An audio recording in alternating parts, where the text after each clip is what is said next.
morning, all of you. We will start with Good morning, ma'am. yes, good morning, with a new chapter in English literature, A Day's Wait, page number 23, chapter number 3, A Day's Wait. It is written by Ernest Miller Hemingway, and he's a very famous author as well as journalist, and he has also won the Nobel Prize in Literature in 1954. Some of the important novels of Hemingway are The Sun Also Rises, A Farewell to Arms, For Whom the Bell Tolls, and The Old Man and the Sea. So these are some of his uh, most famous works. Now, in this particular story, A Day's Wait, we have a story of a boy. Alright, and this boy, he fell ill, and he thought that now he is going to die and there is nothing that can save him. So, this is the story of a boy who fell ill and he thought that he will die. Okay, so Prakhar, start reading, beta. He came into the room to shut the windows while we were still in the bed, and I saw he looked ill. He was shivering, his face was white, and he walked slowly as though he ached to move. What's the matter? Chased. I have got a headache. You better go back to bed. No, I'm all right. You go to bed. I will see you when I'm dressed. But when I came back downstairs, he was dressed, sitting by the fire, looking a very sick and miserable boy of 9 years. When I put my hand on his forehead, I knew he had fever. Okay, Please spell the number, ma'am, because of network issue I joined late. okay, alright. So, now uh, he came into the room. So the boy's father, he is telling the story, and he's saying that when this boy, small boy, he came into the room to shut the windows. So while the parents were still in bed, the boy came to shut the windows, and to his parents, to his father, he looked ill, and he was shivering. His face was all white, the face has lost color, and he walked slowly. Means through his walking, you can make out that he was having pain in his body. Alright, and he was having so much pain that it was difficult for him to move, and so that is why he was walking slowly. So the father asked that, what's the matter, Shats? So he said that I've got a headache. So father told him to go back to bed. So he said that no, I am all right. So father insisted. He said that no, you go to bed, and when I am dressed, then I'll come and see you. So, but when father, he came back downstairs, so the boy, he was dressed, and he was sitting by the fire, as you can see in the picture, and the boy looked very sick. So just by his face, the boy looked sick and miserable, means he was not looking well at all. So a miserable boy of 9 years, he was looking very sick and sad and gloomy at that time, and he was just a 9-year-old boy.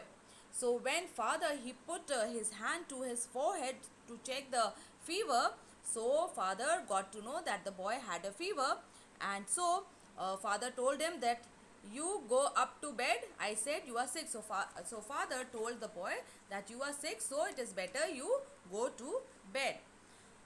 Okay, Karthik, continue. Yes, it was 102, he said. Who said so? The doctor. Your temperature is all right, I said. It's nothing to worry about. I don't worry, he said, but I can't keep from thinking. Don't think, I said. Just take it easy. I am taking it easy, he said and looked straight ahead. He was evidently holding tight onto himself about something. Take this with water. Do you think it will go? It will do any good? Of course it will. I sat down and opened the Priad book and commenced to read. But I could see he was not following, so I stopped. But what time do you think I am going to die? He asked. What Beta, which about page are you how reading? long,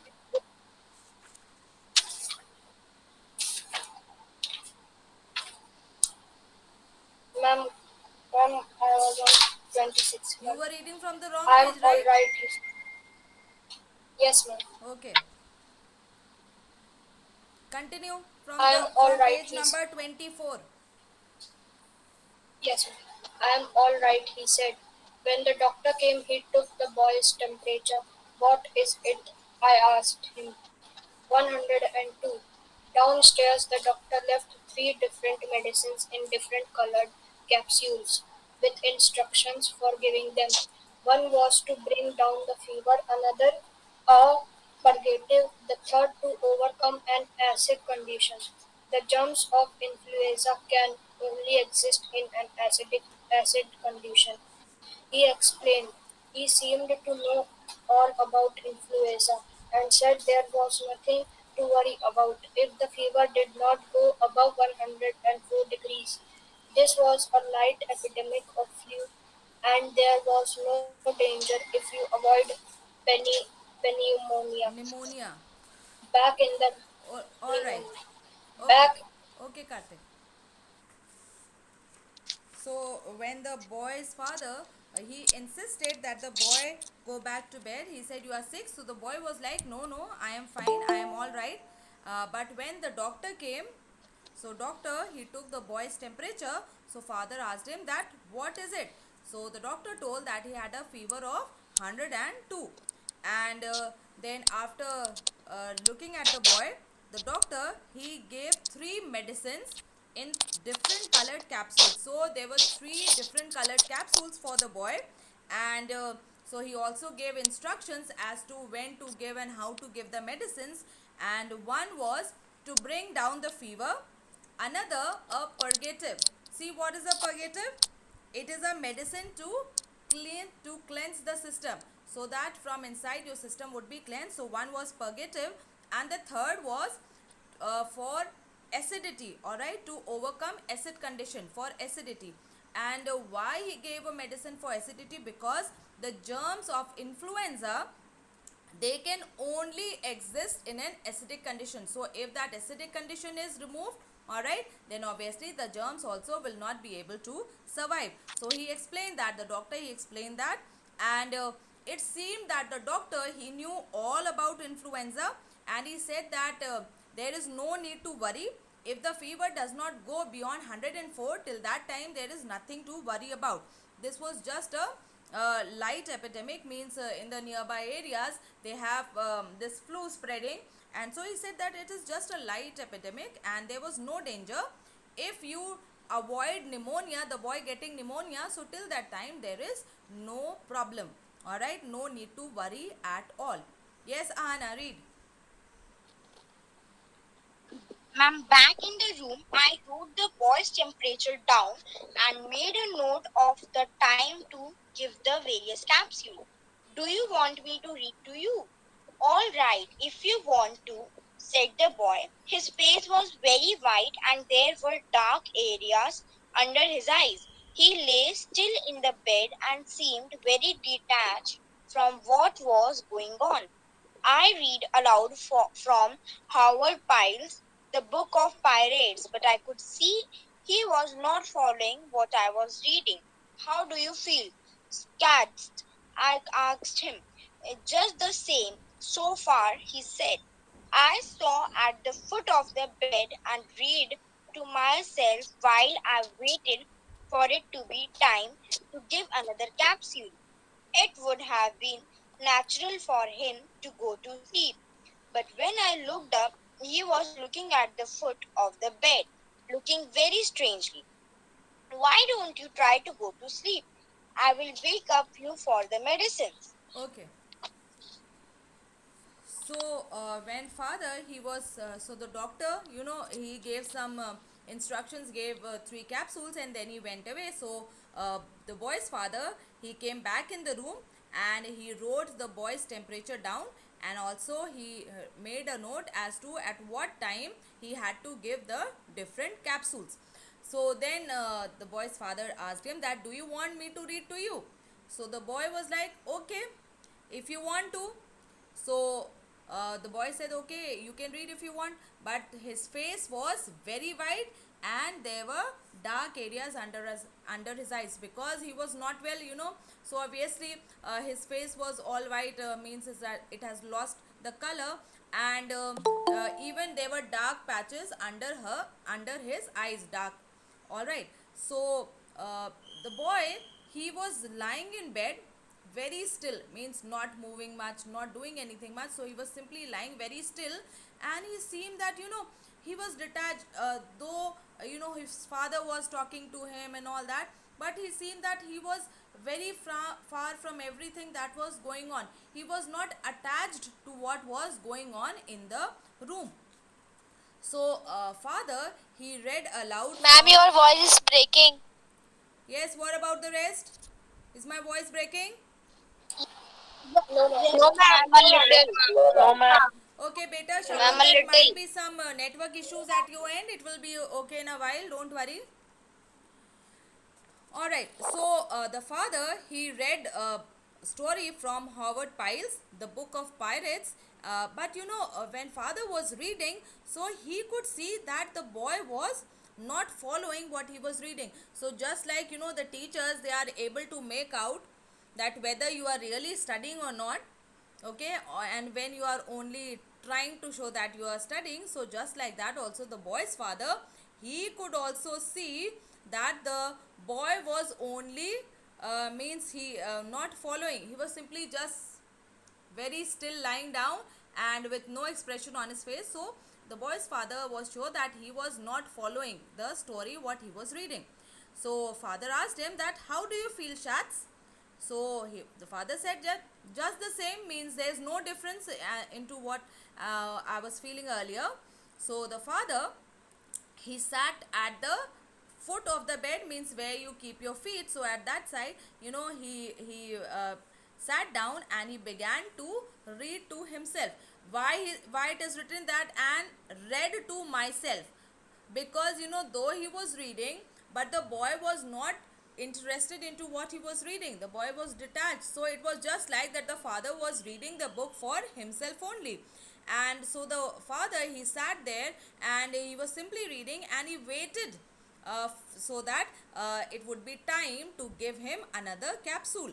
And so the father thought that now, because the boy is not well and he had already been given one capsule and he is waiting to give him another one, so the father thought that it would have been natural for the boy to now go to sleep, because maybe now he was feeling a little better because of the medicine, so he should go to sleep. But when father looked up from reading the book, he saw that the boy, he was looking at the foot of the bed very strangely, means in a very strange manner, with eyes fixed.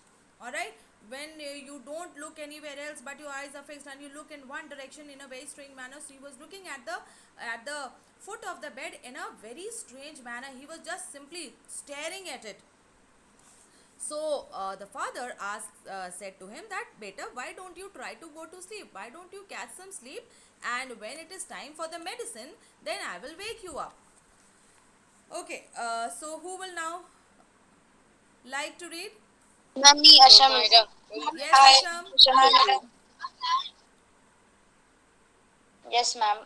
Ma'am, I'd rather stay awake. After a while, he said to me, you don't have to stay in here with me, Papa, if it bothers you. If it doesn't bother me. No, I mean, you don't have to stay if it's going to bother you. I thought perhaps he was a little light-headed, and after giving him the prescribed capsule at 11 o'clock, I went out for a while. It was bright, cold day.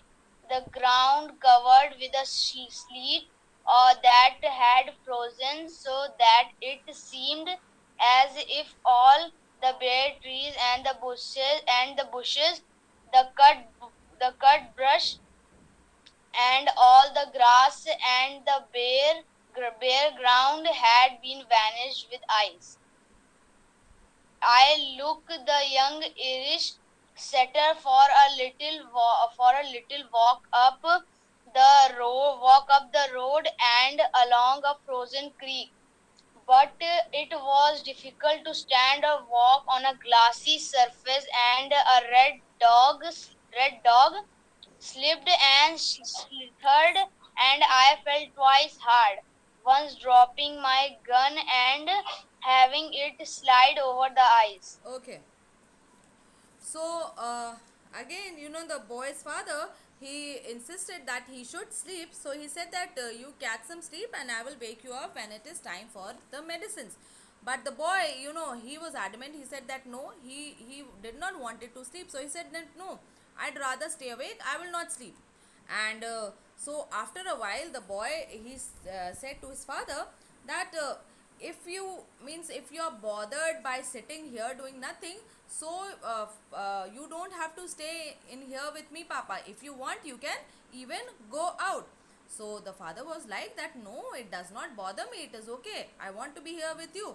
So again the boy says that no, I mean that if it is bothering you, then you don't have to stay here. So the father, he thought that maybe the boy is talking all this, all rubbish, because after getting a medicine, maybe he was a little lightheaded and a little, not in his correct senses. And so after the father gave him the second capsule at 11 o'clock, then father, he went out of the room for a while. And so it was a bright day, but it was a cold day also, and the ground was covered with a sleet. See what is a sleet? It is a mixture of rain and snow. So the ground was covered with sleet, and it had frozen. So mixture of rain and snow, and that has frozen. So it seemed that all the trees were bare because it was very cold, obviously. So the trees were bare, the bushes and the grass and the ground, means it seemed that all were varnished with ice. You must have seen your wooden furniture, it is varnished also, they put a varnish over it.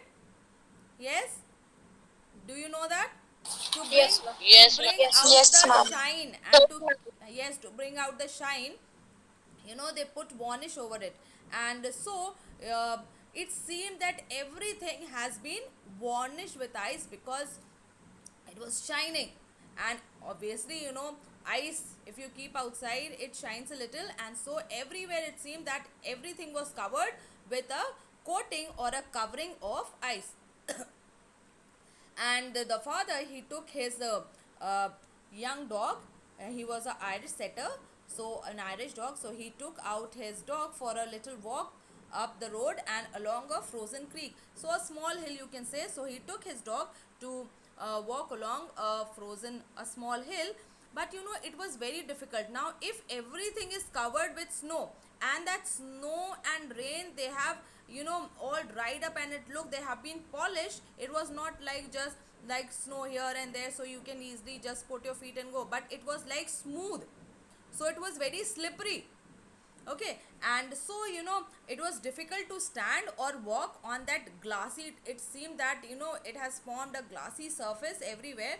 And even the father was finding difficult to walk, and even the dog, he also slipped and slithered, and even the father, he fell down twice hard, once dropping my gun. So he also fell down, and his gun also fell, and it slided over the ice. So that was the condition of the day outside.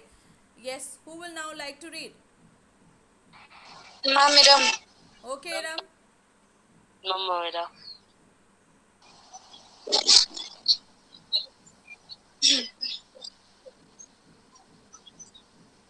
We flushed a covey of quail under a high clay bank with overhanging brush, and I killed two as they went out of sight over the top of the bank.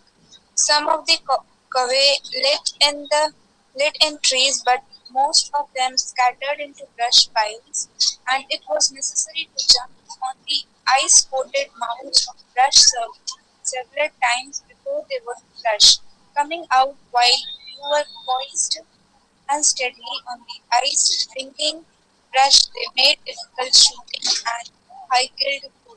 Missed five and started back, pleased to have found a way so close to the house and happy there were so many left to find on another day. All right. At the house, they Okay, set the okay, boy. Ram.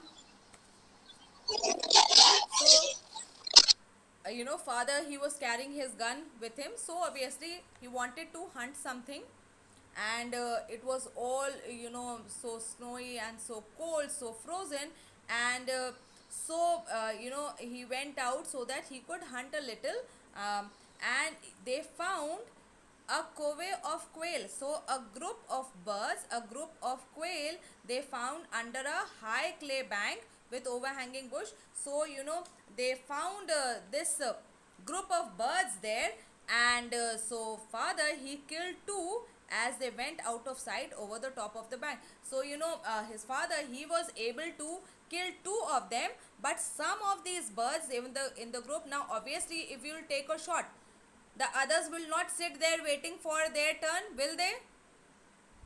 No, ma'am. No. What will No, ma'am. happen? No, ma'am. And they will run away. All right, so some of them, some of the covey, they lit in the trees, so some he could even see in the trees, but most of them, when he took a shot, so they were scattered into these you could say uh, small trees, bushes. They were all small bushes around, so some of them got into those bushes, and it was necessary to jump on the ice coated mounds of so he had to jump on everywhere. It was all ice coated, all the things, the trees, the bushes, the grass, it was all coated with ice, and so he had to jump over some of these bushes, ice coated bushes, before he could take an aim at some of these birds. And so the birds, and you have to wait there for the birds to come out, and so coming out while you are poised unsteadily on the ice, springy brush, they made difficult shooting, and so it was very difficult to shoot in such a condition, because all of them, even the birds, they were like, you could say, it was very cold, so they were also hiding, and so you have to go there so that you can remove these bushes from around, so that you can take an aim at them. And so it was very difficult, and while the place where you are standing is all slippery, and then so it was very difficult for him to shoot in such a condition, and as a result, what happened, he was able to kill two birds, he missed five, and then he started to go home, because he was happy that at least he found a group of birds so close to the house. Now it was winter time, there was snow all around, everything is covered with snow. All right, so he was happy that he found a group of birds so near to the house, which he could hunt, which he could kill, and so he was happy that at least he found this group of birds so close to his house, and he was happy that at least though he was able to kill only two, but there were so many more there, and he could come at a later day, and then he could take a shot at the rest also. So that at least gave him some consolation.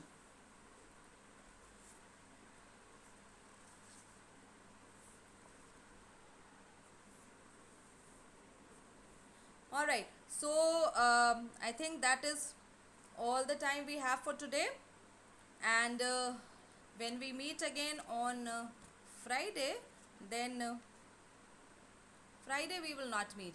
Yes, Prakhar. And when we, I think now we'll meet on Saturday. So when we meet on Saturday for your English, we'll continue with the chapter, and otherwise, I think for today this is enough. Ma'am, Yes, yes, ma'am, yes, Prakhar. poised. Ma'am, what is the meaning of poised? You know, poise is like it could be like sitting or standing, whatever, in a very calm manner, not being troubled by what is happening. All right. So like you have that poise, you must have seen some students, some people, that though they may be around situations where they could be so tense, but then you find them so calm and composed. So that is what it means. All right, being calm and composed. All right. Okay, ma'am. Okay, so that would be all for today.